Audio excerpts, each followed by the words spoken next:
Paul, thanks for joining us today.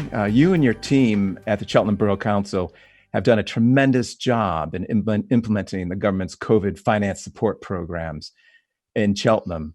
Can you tell us how you've accomplished that and give us an update on the programs thus far?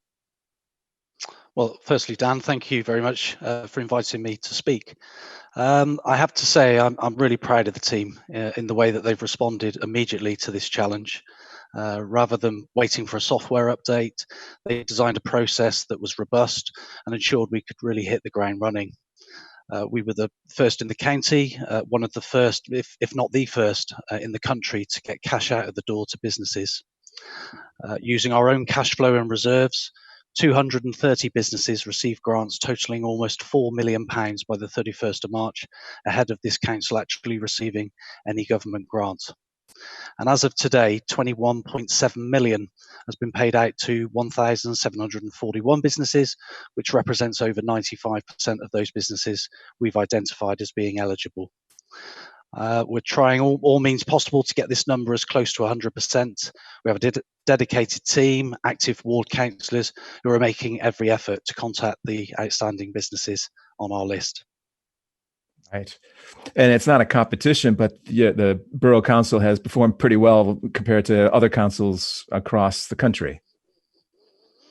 Yeah, I mean, I personally wouldn't want to make a league table of this, but as I said, having sort of hit the ground running, I think we gave ourselves a really good head start. But more importantly to us isn't about being atop of the league. It's about getting the much needed cash out to those businesses. Certainly.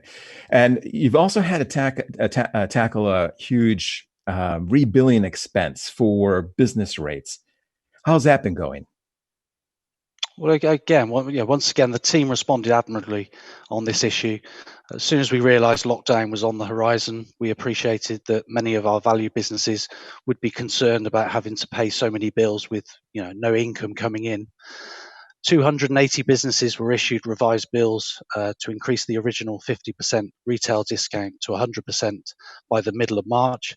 And by the 3rd of April, a total of 838 businesses had received the revised bill confirming they had nothing to pay for this financial year. I think taking one bill off the table for them, I'm sure, would have given so many businesses some comfort. Now, and you're also implementing a discretionary fund outlined by the Chancellor for those businesses that weren't really covered by the previous support programs. How's this going to be implemented?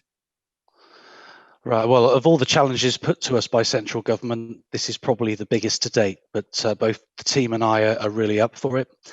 With the normal consultation required, we're embarking on designing a scheme in just 2 weeks, which would normally take months.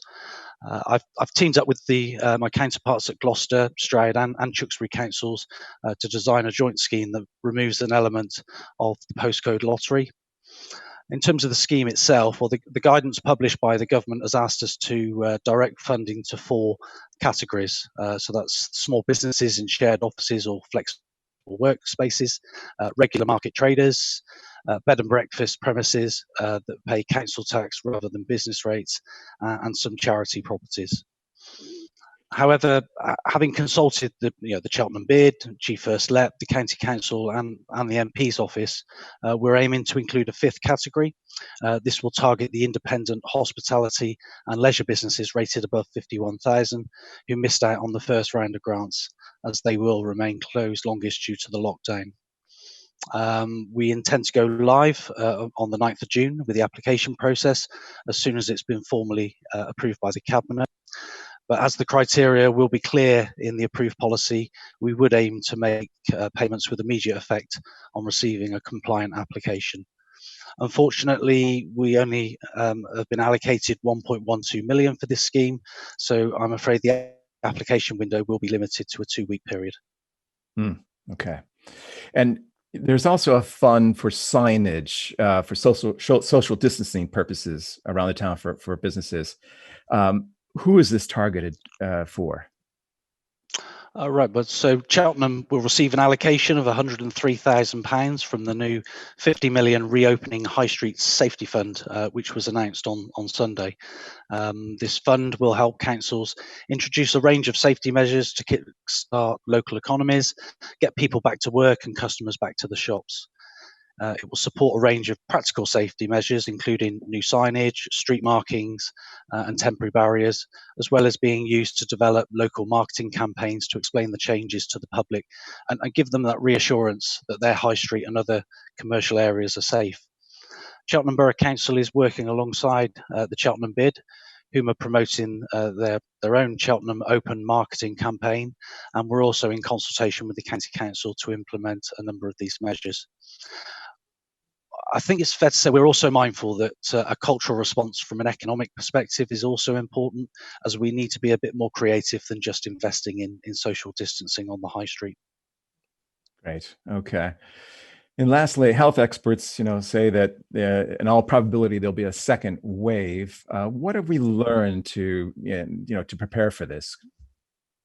Okay, well, firstly, I'd like to acknowledge the tremendous effort and sacrifices both the public and businesses have made to help overcome this awful virus.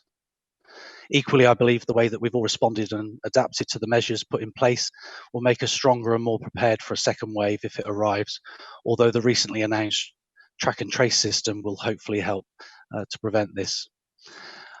Our response to date will, I'm sure, give confidence that we're well placed to support in whatever way we are asked.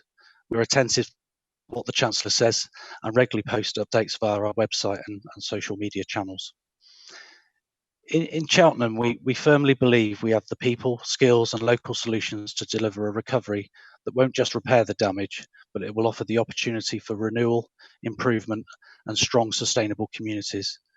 Locally driven investment will allow us to deliver tailored responses to the challenges and opportunities and allow us to play our collective part in this national effort to rebuild. Your audience will, I'm sure, have heard how we remain committed to make Cheltenham the cyber capital of the UK, helping both our town, county and region thrive. We've sent a strong message to central government of our retained ambitions and our confidence that we have local solutions to expedite recovery. Great. Well, that's great to hear, Paul. Paul, thank you very much for your time. That's Paul Jones, Executive Director of Finance and Assets at the Cheltenham Borough Council. Thanks again.